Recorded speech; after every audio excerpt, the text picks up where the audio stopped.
¿Y el barco ya partió o no partió el barco ya? Sí, sí, ¿Zarpó? Sí. El zarpó. O sea, que estaba en óptimas a condiciones. medianoche. No, porque después se devolvió. No, bueno, a medianoche salió con ayuda de 2 remolcadores. Más que los remolcadores, la ayuda fue de la marea. La marea subió, los remolcadores, entonces se fue mar adentro para entrar de nuevo a verificar que el casco no tuviese ninguna rotura, ningún problema. Después de verificarlo, pues salió. Pero que no, pero dice una reseña. No, hay una reseña de esto, que fue colgada hace pocos minutos. Dice que los pasajeros estaban paseando. Claro, unos buzos mecánicos estaban supervisando. La perspectiva es que a las 4 de la tarde de hoy, según esta información, ya son las 5 casi. Exacto, de no existir daños, el programa de navegación continuará y se prevé que zarpe de Puerto Plata a las 4 de la tarde con destino a San Tomás. San Tomás, sí, que sí. Es su los pasajeros, exacto, los pasajeros descendieron a tierra a las 9:20 de la mañana de hoy a explorar la novia del Atlántico por segundo día consecutivo. Yo conversé anoche con una persona que conoce bastante de todo lo ocurrido, un puertoplateño de Puerto Plata. Y él me decía, yo le decía a él que entendía en principio que ese era un error del capitán del barco.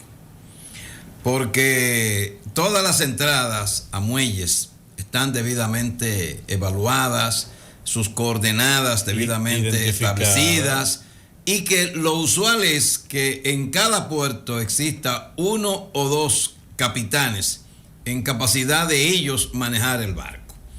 Y yo lo he visto incluso en muchísimos documentales, esos barcos furgoneros que tienen 50, 20, 30, 20 mil, 24 mil creo que es el más grande. Antes de llegar al puerto, va un remolcador, tienden una escalera y por ahí sube un capitán con su papel debajo del brazo, y ese es el hombre que capitanea el barco, porque es el hombre que conoce toda la entrada.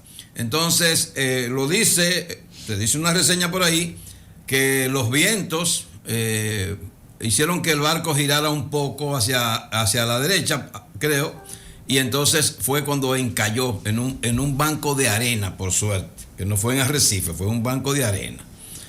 Y ahí entonces vino el inconveniente. Entonces, en Puerto Plata hay 2 remolcadorcitos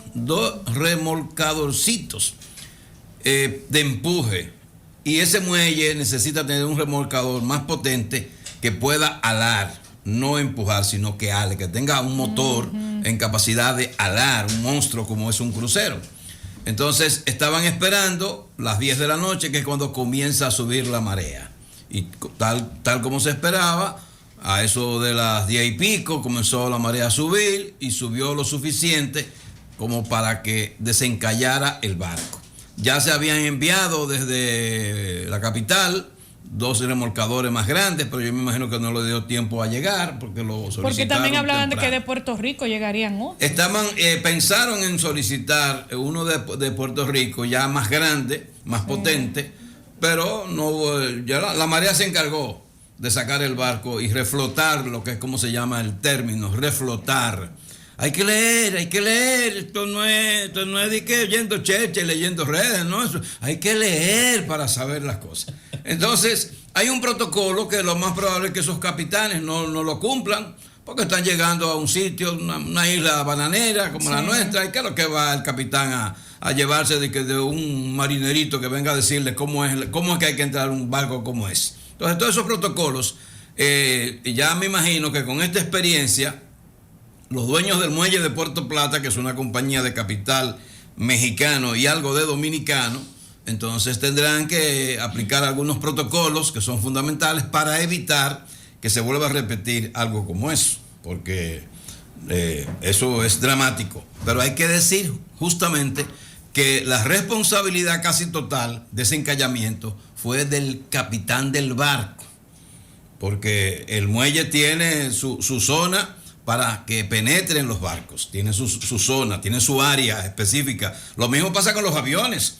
Yo recuerdo que cuando se iba a abrir el aeropuerto Cibao, vino un equipo de la FAA como 2 o 3 veces al aeropuerto para certificar la ruta, o sea, para establecer cuál es la ruta desde los distintos estados de Estados Unidos hacia Santiago. O sea, eso se certifica. Usted va a coger por aquí, va a doblar allí, va a coger allí, las coordenadas son estas y son aquellas, punto. La gente cree que eso es a lo loco, que el avión se encarama y a lo loco. No. Eso tiene su trazado de por cuáles rutas va a tomar un avión para llegar a un destino específico. Entonces lo mismo pasa con los barcos. Y por suerte, yo tenía los dedos cruzados porque la verdad es que que ese barco se hubiese quedado encallado ahí. Porque en ese mismo punto, ahí encalló un barco hace muchos años. Hace muchos años encalló un barco en ese mismo punto y se hundió. Que a veces desde el lado de afuera es que se ve una parte del barco porque se hundió así como hacia abajo. Ese no sería el Tikal. Yo creo que sí. Aquel que estaba cargado de sulfuro y cobre. Sí, creo que ese mismo fue. Ya. Entonces, fue en ese mismo punto. Yo lo recuerdo. A mí me lo dijo un puertoplateño ayer y me señaló eso, que el protocolo y los dueños de la compañía saben que deben tener ahí un remolcador potente para que sea el que introduzca el barco y el que lo ayude a salir ya con más conocimiento de la zona, donde no se puede permitir que el barco gire, que señala, porque ahí me dijo ese amigo que en 1986 el doctor Joaquín Balaguer, previendo todo eso, encargó un estudio a España para hacer un rompeola en esa zona, evitar entonces que el oleaje ahí altere la ruta de los barcos, porque también eso pasa. O sea, que no solo es el tema del capitán, pero si tuviera ahí un remolcador potente para alar, entonces ese remolcador evita que el barco pierda la dirección y por consiguiente eso no se repite. Ojalá que no se vuelva a repetir, porque haría mucho daño que un barco se encalle ahí, porque ya ahí mismo va a terminar la misión de ese muelle y va a terminar el crucerismo a Puerto Plata. En otros puntos se utilizan boyas para señalizar las vías. Quizás esa sería una alternativa de utilizar boyas para dirigir los barcos, su entrada y salida. Bueno, porque no solo la dirección, no solo dirigirlo, es que los vientos y el oleaje pueden hacer que el barco, como dice aquí esta reseña, que se ha tenido poca información, porque imagínate tú, el que habló fue el encargado de Defensa Civil de Puerto Plata. Digo, ¿pero qué hace este hombre hablando? Exacto. Porque la gobernadora no gusta hablar. Pero no es que la gobernadora tampoco, pasó hay un departamento de aeroportuaria y hay como 3 departamentos que tienen que ver con eso, por Dios. ¿Qué hace? ¿Qué carajo hace de que Defensa Civil hablando de un asunto de esta competencia? Hay una autoridad portuaria que pudo haber hablado en ese caso. Claro. Y la misma compañía propietaria tampoco, que yo sepa, ha dicho nada. Digo, pero ¿cómo es posible? Estamos hablando de un tema de interés internacional. Si son bancos de arena donde encalló, es muy probable que la movilidad de las olas acumule esas arenas ahí con cierta frecuencia. Sí, también. Por eso tiene sentido la idea del expresidente Balaguer de levantar un rompeolas, porque no solamente va a revisar lo de las olas, es decir, a frenar también el arrastre de la arena hacia la zona. Así es. Entonces, supuestamente si el barco partió, indica que está todo bien. Los buzos chequearon la parte del fondo del barco, la proa del barco, la quilla. Son barcos muy automatizados, tienen una cantidad de estabilizadores en cada lado. Eso hay que revisarlo, a ver si alguno de esos estabilizadores sufrió algún daño, porque esos estabilizadores es lo que hacen que el barco no se mueva, aunque vaya a una velocidad de la que pueden desarrollar cuando están en alta mar. Esos estabilizadores evitan que el barco se mueva y que la gente se maree. O sea, por eso la gente que se monta en uno de esos barcos modernos no siente la ola, no importa la velocidad que el barco vaya, porque no es lo mismo el barco cuando va de isla en isla, va a una velocidad. Cuando el barco coge mar adentro, mar abierto, ya cuando llega a su punto final, que dura todo un día y parte y la noche, entonces ya va a otra velocidad. Sin embargo, los que están dentro no sienten el movimiento del barco, porque tienen esos estabilizadores, que creo que son 3 de cada lado. Entonces Si el barco partió, que no tenemos la información exacta de que partió, sí se dijo que iba a partir a las 4, pero no tenemos la información. Si ya se fue o no se fue. Si se fue, es que está bien, y eso es una buena noticia, que no sufrirá ningún daño, excepto el retraso que a la compañía le causa gastos adicionales. Y esto me imagino que lo analizarán y bueno, buscarán la fórmula, porque a las compañías de cruceros les conviene que los cruceros se detengan en puntos distintos durante una semana, porque por lo menos sus gastos, cuando están estacionados en un punto, se descienden a un 50%. Por pocas personas que salgan, y siempre salen una gran proporción, no todos, pero salen una gran proporción, entonces el barco tiene que utilizar menos electricidad, menos combustibles, se cocina menos de todo. O sea que la ganancia del crucero está ahí cuando los barcos se detienen en una isla. Y ellos animan a que tú bajes. Claro. Ellos animan. Ojalá ellos que saliera todo el mundo. Sí.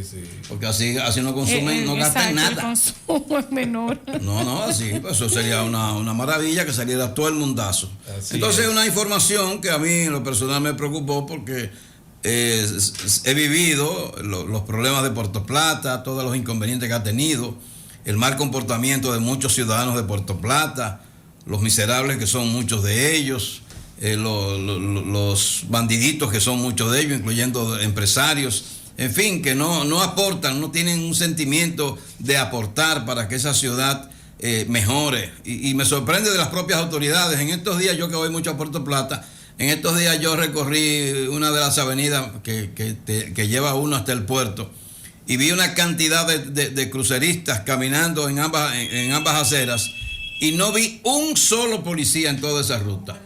Y digo que salí de Playa Dorada y llegué hasta el muelle y no vi una patrulla policial. Entonces, ¿cómo cómo incentivamos el turismo si no cuidamos a los turistas?